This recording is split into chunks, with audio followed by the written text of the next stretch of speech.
Competition concept with Ritesh Kumar YouTube channel में आपका स्वागत है। आज का हमारा विषय है सिंधु घाटी सभ्यता।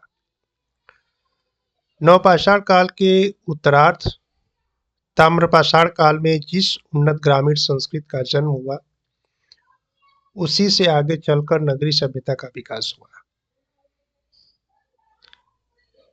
प्रसिद्ध इतिहासकार अमलानंद घोष का मानना है कि राजस्थान में स्थित सोती ग्रामीण संस्कृति से ही सिंधु घाटी या हड़प्पा सभ्यता का उद्भव हुआ था। कहना है कि नवपाषाण काल के उत्तरार्ध ताम्रपाषाण काल में जिस उन्नत ग्रामीण संस्कृति का जन्म हुआ, उसी से आगे चलकर नगरीय सभ्यता का विकास हुआ। प्रसिद्ध इतिहासकार अमलानंद घोष का मानना है कि राजस्थान में स्थित सोधी ग्रामीण संस्कृति से ही सिंधु घाटी या हड़प्पा सभ्यता का उद्भव हुआ था। सिंधु घाटी सभ्यता का उदय ताम्रपाषाणिक पृष्ठभूमि में भारतीय उपमहाद्वीप के पश्चिमोत्तर भूभाग में हुआ था। यह सिंधु नदी से लेकर गंगा नदी के बीच स्थित भूभाग में फैला हुआ था। सिंधु घाटी सभ्यता का उदय ताम्रपाषाणिक पृष्ठभूमि में भारतीय उपमहाद्वीप के पश्चिमोत्तर भूभाग में हुआ था और यह सिंधु नदी से लेकर के गंगा नदी के बीच स्थित भूभाग में फैला हुआ था। सिंधु सभ्यता का कालक्रम रेडियो कार्बन बीज से 3500 ईसा पूर्व से लेकर के 1300 ईसा पूर्व तक का लगभग 2200 वर्ष का कालखंड माना जाता है। इस कालखंड में सिंधु सभ्यता अपने प्रारंभिक, उच्च और विघटन तीनों चरणों से गुजरी। सिंधु सभ्यता का उच्च चरण या परिपक्व काल 2600 ईसा पूर्व से लेकर के 1900 ईसा पूर्व तक का काल माना जाता है। वहीं 1500 ईसा पूर्व से वैदिक काल या ऋग्वैदिक काल माना जाता है।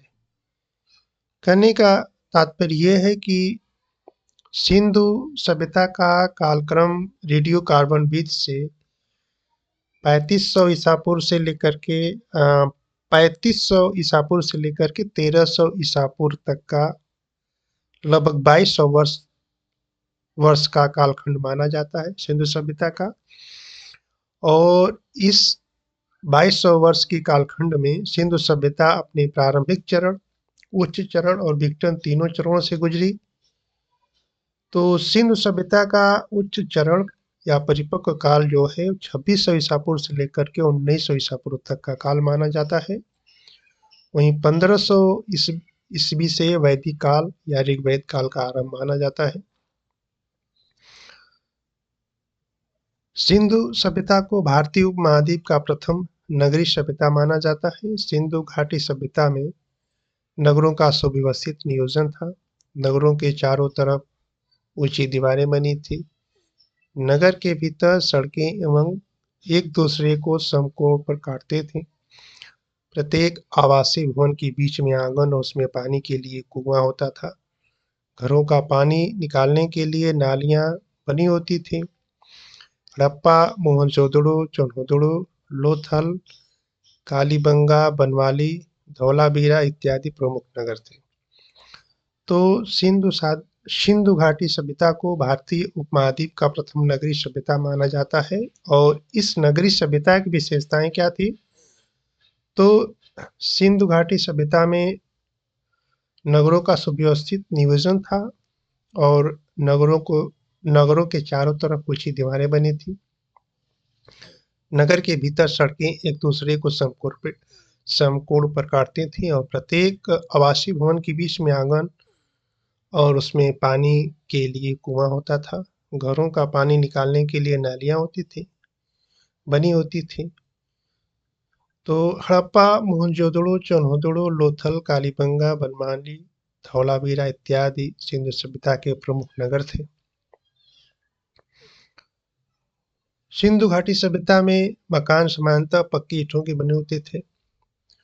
सिंधु घाटी सभ्यता में एक तरफ जहां गांव में कृषि उन्नत था, वहीं शहरों में कुटीर उद्योग विकसित था। सिंधु घाटी सभ्यता में कपास की खेती की जाती थी। इससे सूत की कताई और सूती वस्त्रों की बुनाई के धंधे अत्यंत विकसित थे। हड़प्पा सभ्यता का सबसे प्रमुख उद्योग वस्त्र उद्योग था।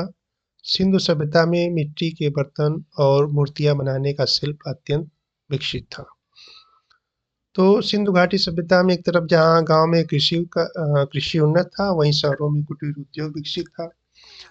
सिंधु घाटी सभ्यता में कपास की खेती की जाती थी और कपास की कृषि से सूत की कताई और सूती वस्त्रों की बुनाई के धंधे अत्यंत विकसित थे। हड़प्पा सभ्यता का सबसे प्रमुख उद्योग ये सूती वस्त्र था।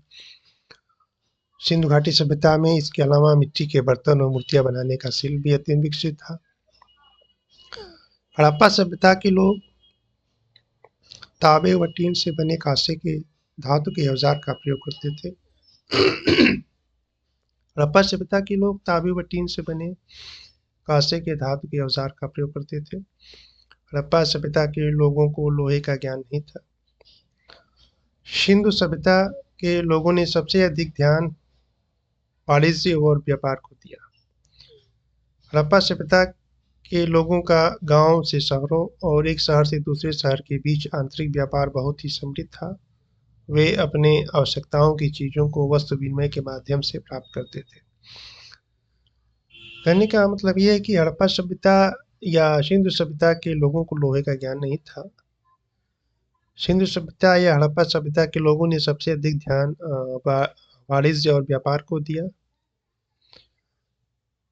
हड़प्पा सभ्यता या सिंधु सभ्यता के लोगों का गांव से शहरों और एक शहर से दूसरे शहर के बीच आंतरिक व्यापार बहुत ही समृद्ध था और वे अपने आवश्यकता की चीजों को वस्तु विनिमय के माध्यम से अर्थात एक वस्तु के बदले दूसरी वस्तु को प्राप्त करते थे। सिंधु सभ्यता का आंतरिक व्यापार के साथ ही विदेशी व्यापार भी उन्नत था। सिंधु सभ्यता का मिस्र, मेसोपोटामिया, फारस व मध्य पूर्व के देशों आदि से विदेशी व्यापार होता था। सिंधु सभ्यता के लोग सूती वस्त्र, हाथी दांत की बनी वस्तुएं एवं इमारती लकड़ी आदि का विदेशों को निर्यात करते थे। अर्थात कि सिंधु सभ्यता का आंतरिक व्यापार के साथ ही विदेशी व्यापार भी उन्नत था। विदेशी व्यापार में मिस्र, मेसोपोटामिया, फारस व मध्य पूर्व के देशों आदि से विदेशी व्यापार होता था और विदेशी व्यापार में सिंधु सभ्यता के लोग सूती वस्त्र, हाथी दांत की बनी वस्तुएं एवं इमारती लकड़ी आदि का विदेशों को निर्यात करते थे। हड़प्पा सभ्यता के लोगों का जीवन खुशहाल एवं संपन्न था।